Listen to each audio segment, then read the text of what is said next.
Lick of the day 57. How are you? I hope it's a great day wherever you are, and I hope it's a nice sunny day. But wait a minute, if it's a nice sunny day, you shouldn't be doing lick of the day. You should be out in the park playing with your pet or kissing your significant other or something like that. So if it's a rainy day, then please work on lick of the day. Anyways, lick of the day 57. I'm going to show you some ways that you can outline some of the chord changes. And it's sort of important to be able to do that. And so this is what we're going to do. We're going to look at the three chords, the G7, the C7, and the D7 in a G blues. And we're going to look at the pentatonic scale, the blues scale. It's, you know, whichever you prefer. And we're going to look at what they have in common. So the one chord is a G7 chord. It's got a G, a B, a D, and an F note in it. But the scale is missing one of those notes, and it's missing the third. Now, the third is a very important note because it sort of defines the chord. Thirds and sevenths do. So when you play the third, or the seventh really, both those notes have a lot more power than the root or the fifth. Okay, so it's not in the scale. Look. The scale has the G note in it. That's why it's great to sit on any amount of time.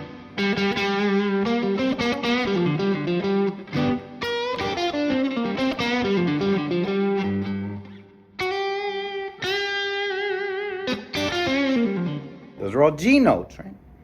But the B note isn't in there. The scale has a B flat note in it.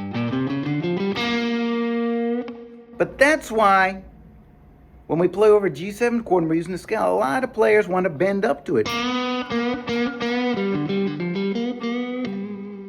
It's right here too.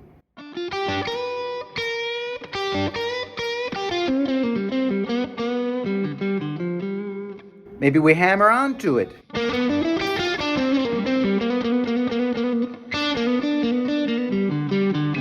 Or slide down to it.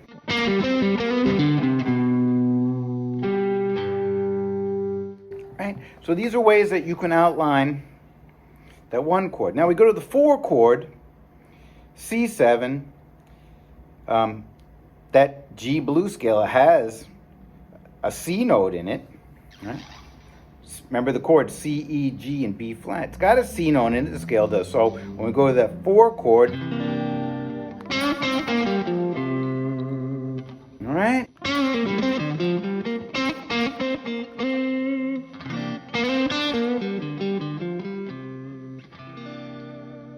But it doesn't have the third in it. Now, remember that third is important, but it's not in the scale. There's no E note in the G blues scale. So we have to be able to find a way to play it. Where could we play it? Well, we could go like this.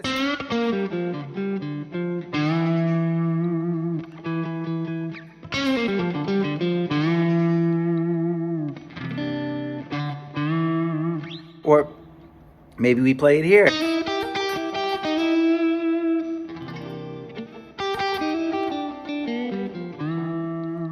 Maybe we bend up to it from a half step below, which is nice.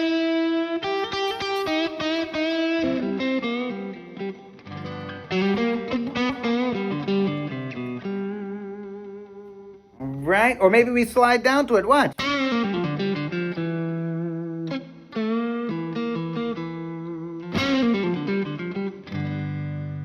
All right? So next, we got the 5 chord, this D7 chord. Now,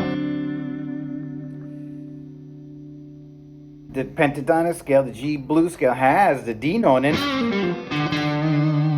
That's why we often play that note when we hit that 5 chord at the end. It also has the 7th in it. The 7th of the D7 chord is C. It's right there. That's why we go. It's in there. But it doesn't have 2 other notes. It doesn't have the 3rd, which is right here. How weird is that? Because it's like right smack in the middle there. And you don't want to play that over any of the other chords, but over the 5 chord is great.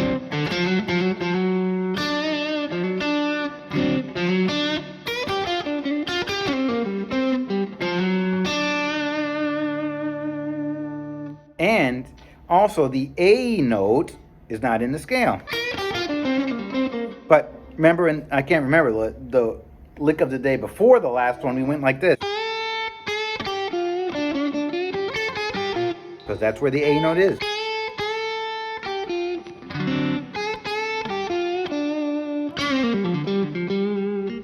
So these are some ways that you can grab some of those chord tones when you're playing. And you know, a good test of your solo is that play it without a track and see if you can detect the chord changes in your solo. It's a good way to test yourself to see if you're outlining the chords good.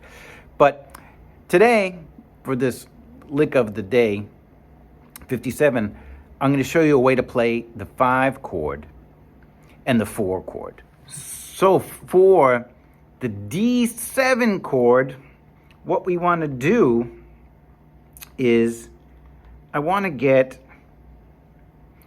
the A note in there, because remember the A note is not in the scale. So I'm going to go like this. I'm going to just right out of that G blues scale, I'm going to bend this all the way up to the A.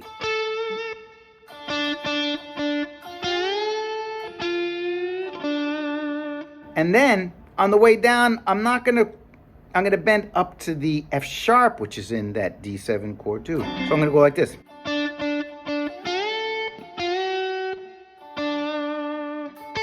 I'm getting this sound.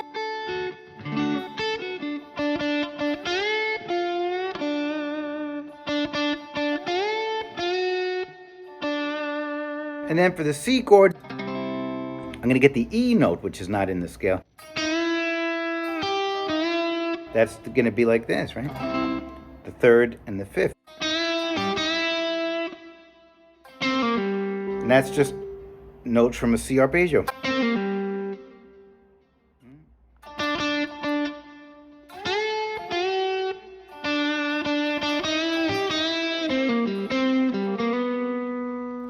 There's the 3rd from that G chord. And then I'm going to play the turnaround as I see fit.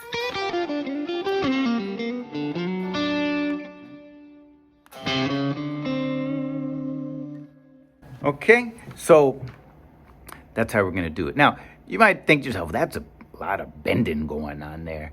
But I think it's important to do, because as guitar players, we want to bend, right? Now, you just have to be aware of where you're bending to, you know? I mean, so that note is a good example, right? If you're playing over the 5 chord, you could also bend it to G that's in the C chord.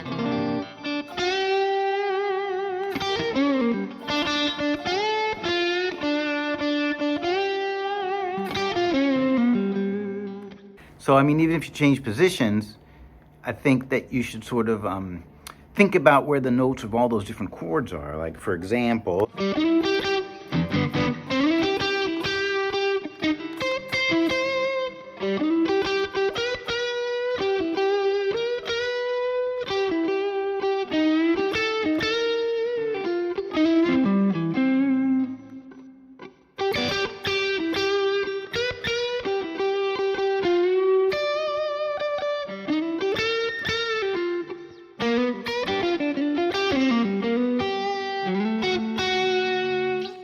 So these are just different ways to play some chord tones. All right, so give it a try and have fun and try to discover your own chord tones. But remember, look for the thirds.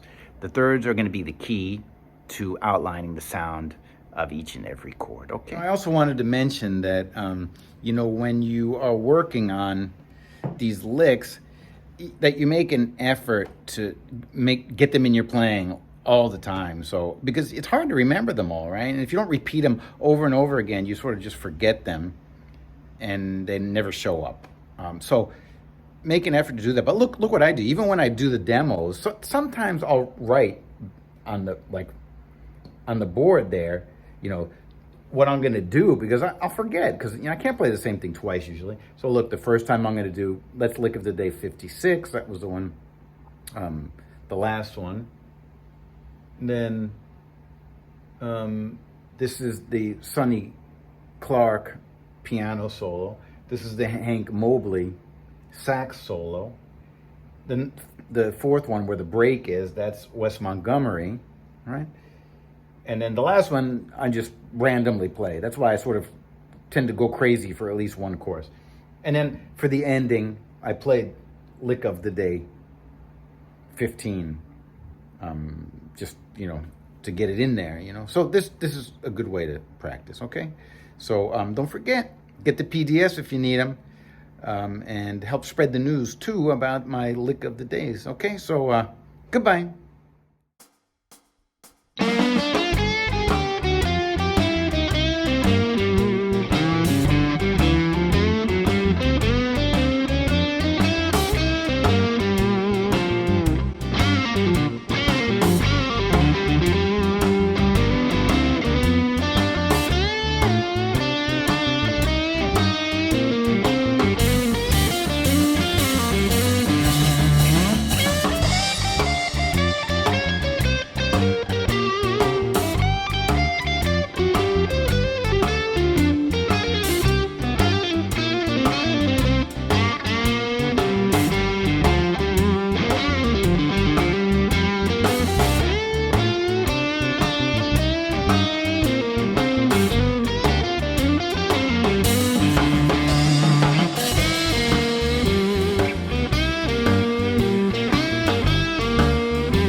Beat.